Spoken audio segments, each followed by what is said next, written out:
يا صباح الفل والهنا على عيونكم، يا صباح كل حاجه حلوه. ازيكم يا حبايب قلبي؟ عاملين ايه؟ يا رب دايما تكونوا بخير. قبل ما نبدا في اي حاجه نصلي على الرسول عليه افضل الصلاه والسلام.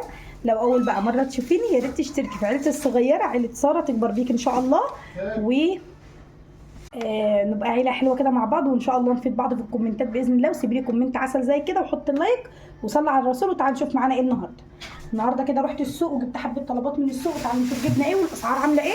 طبعا نزلت لكم الفيديو بتاع اول امبارح كان مشتريات الثلاجه. تعالوا بقى نشوف جبنا ايه. جبنا اول حاجه، والاسعار النهارده الى حد ما يعني حلوه. جبت طماطم، والطماطم كان سعرها الكيلو وربع ب10. جبت ب20، 2.5 ب20، وكانت حلوه وجامده للسلطه. وانا لو تفتكروا المشتريات، فيديو مشتريات التلاجة اللي نزل لكم امبارح او اول ده كان اصلا كنت جايباه يوم التلات، فعدى التلات والاربع النهارده الخميس. فكنت جايبه برضو لو تفتكروا كنت جايبه وزن الطماطم، فجبت دول بال20 حلوين قوي على اللي عندي في التلاجة، يمشوا الاسبوع وزياده كمان ان شاء الله. دول كده للسلطه، يعني ايه للسلطه؟ نخرط طماطميه على جبنه حاجه زي كده. تمام. طيب جبت بقى تشكيله خضار محشي، بقدونس وجرجير وكزبره وشبت وحاجات من دي، تشكيله كده على بعضها. والتشكيله دي ب10 جنيه، الكيس المليان ده ب10 جنيه. وجبت ليمون ده ب10 جنيه. تمام، يعني جبت دول كده ب20 جنيه. احسبوا معايا كده، دي ميزانيه يا جماعه حلوه جدا. وهقول لكم الميزانيه ديت عامله كام دلوقتي. طيب جبت ايه تاني؟ جبت كيس طماطم، كيستين صراحه، كيستين طماطم من دول ب20 جنيه. بصوا فيها زنقه عدايه مش عارفه فيها ايه، حلوه جدا وحمرا قوي.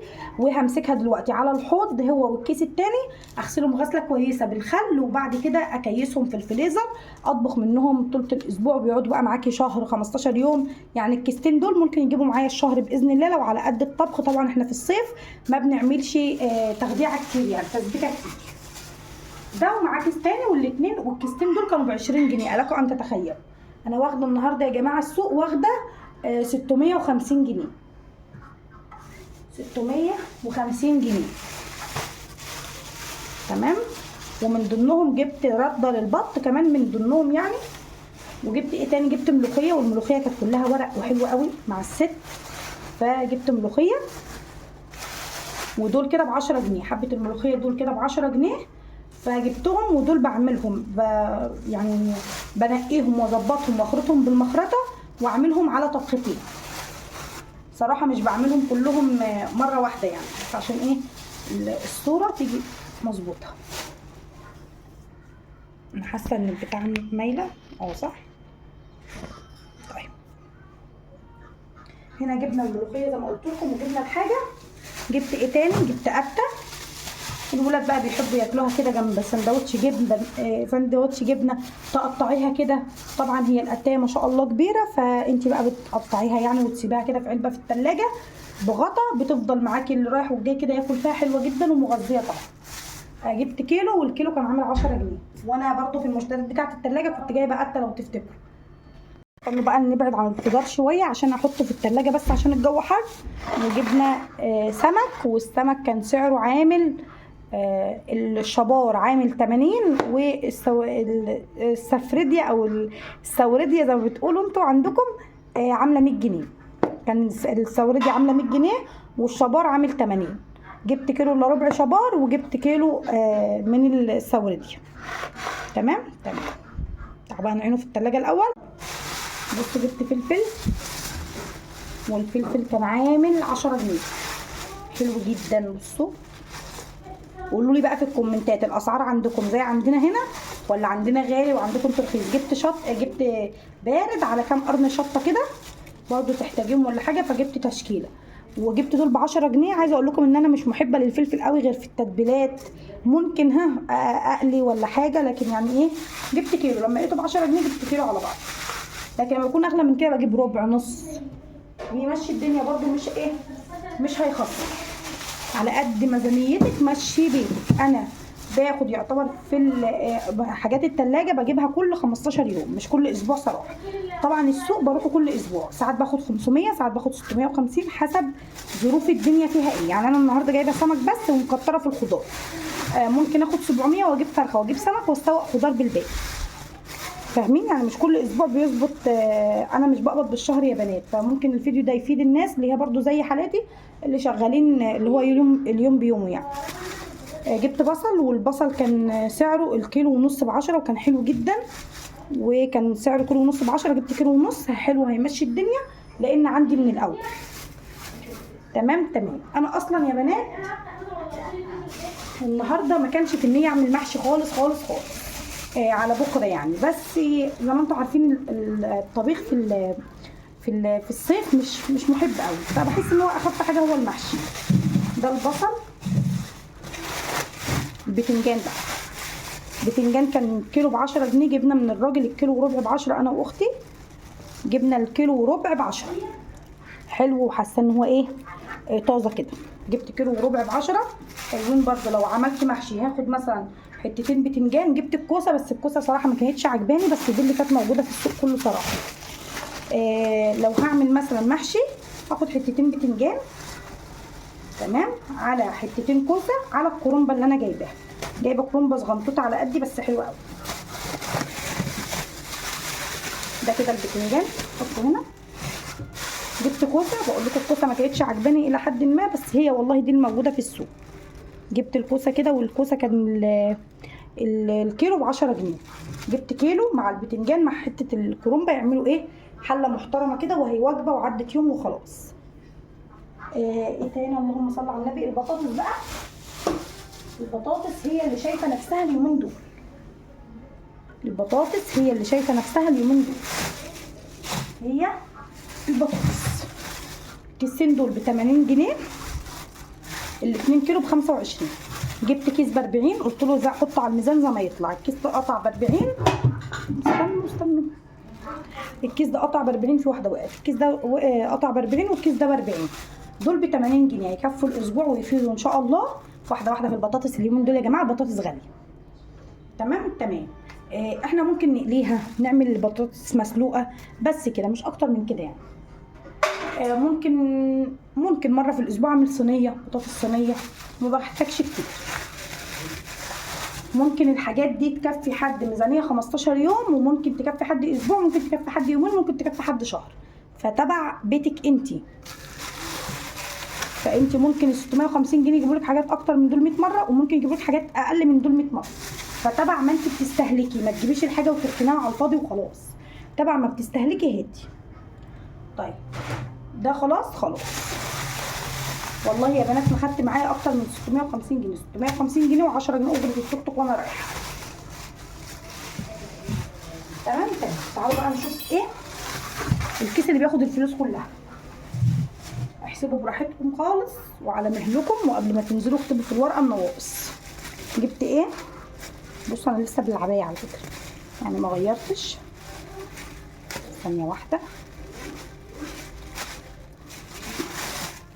جبت ايه النهارده؟ ما جبتش ازازه الزيت اللي بجيبها معاكم كل مره، جبت زيت فرد. الفلاش قفل ليه؟ بصوا. طيب جبت دقيق، حاسه ان البتاع مضلمه صح يا ولاد؟ جبت ب 15 جنيه دقيق. اعمل من زمان او ما جبتش دقيق، ومن زمان ما عملتش معاكم كيكه. ممكن اعملهم كيكه وممكن اعملهم بيتزا، يعني حسب ما ايه ما العقل يجيب بقى. دول ب 15 جنيه يعملوا صينيتين بيتزا صغننين حلوين محترمين، وممكن يعملوا برضو صينيتين كيكه محترمين. طيب جبت ايه؟ جبت الفول المدمس اللي صورته لكم في مشتريات التلاجة وكنت مدمساه معاكم في الدماسه، وجبت ب20 جنيه. بصوا ب20 جنيه ما شاء الله حبه كتار. بنقيهم واسيبهم يتخمروا في ميه وعلق عليهم، يبقى عندك فول في التلاجة ستر البيت مع حاجات التلاجة ماشي 100. جبت ب 15 جنيه عدس، بحب اعمل كشري اصفر، ودول ب 15 جنيه، اكتر من الربع شويه. هو الراجل بيبيع الربع ب 13، دول ب 15 جنيه. طيب جبت ايه؟ جبت ب 10 جنيه لوبيا، وانا عندي فاصوليا من الاسبوع اللي فات. ب 10 جنيه لوبيا، عايزه اقول لكم والله بنعملها وبيفيض طبق. تمام. ب 10 لوبيا. الجو حامي يا جماعه.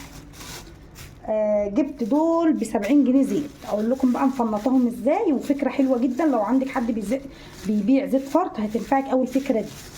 70 جنيه بحق الازازه. 70 جنيه بحق الازازه. طيب ب20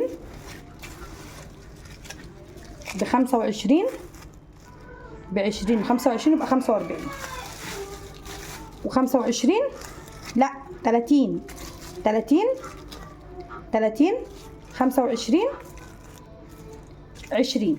احسبوا كده 30 20 50 و25 75 بحق ايه؟ بحق ازاز الزيت. طيب انا النهارده زي ما انتوا شفتوا جايبه سمك، هقوم واخده ابو 20 جنيه ده الحبه الصغننين دول قاليه بيهم السمك. طيب وده ابو 25 هفضيه في الطاسه. تمام. وده هحطه في الازازه الفاضيه عندي اطبخ بيها. يبقى ان شاء الله كده قسمنا الزيت للسمك. طبعا ممكن انت ما يكونش عندك سمك اليوم ده فتجيبي ب 75 جنيه زيت فرط زي كده يمشوا معاكي الدنيا ومية مية، وفيهم بركه كتير عن الازازه. تمام. فانا بفنط الدنيا كده، مره اجيب ازازه مره اجيب فرط حسب يعني. ودول كده ب 75 جنيه زيت. طيب لما تكون الدنيا ماشيه والدنيا حلوه وفاض فلوس ما بجيبش غير السكر. كيس سكر كده في مشتريات السوق هتحس ان الدنيا تمام.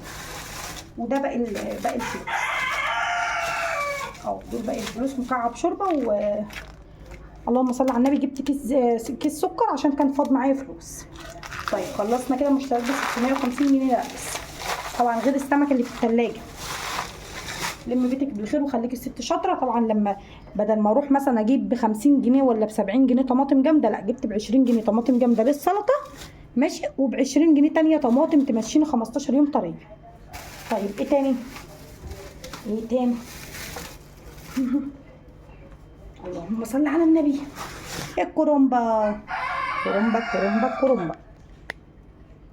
طيب الكرنبه اهي ورقها ابيض وجميل اهي، ودي كانت عامله 20 جنيه. الكرنبه دي كانت عامله 20 جنيه جبتها وانا يا بنات مش من محبين التفريزات اهي. طيب حاجات بقى الولاد اللي عندنا، طبعا انت ممكن تلغي الحاجات دي خالص، ممكن ما تكونش اصلا في سوقك ولا في بلدك. تمام. الهريسه او البسبوسه لكل واحد طبق ب5 جنيه، لكل على عدد الولاد او الافراد اللي في البيت كل طبق ب5 جنيه. تمام. في الطبق كبير ده بجيبه ب10 جنيه. دول ممكن طبعا انت تجيبي بقى بسبوسه وتعملي في البيت عادي مفيش اي مشكله، بس برضو لازم يعني احنا خلاص بقى الولاد اتعودوا فاهمه. السوق عندهم بسبوسه ومقرمشات، وده كيس المقرمشات ال4 ب10. طيب ده كيس بوظه. مين اللي عارف البوظه بقى؟ ده كيس بوظه. الكيس ده فيه 5 اكياس ب10 جنيه. طيب ايه تاني؟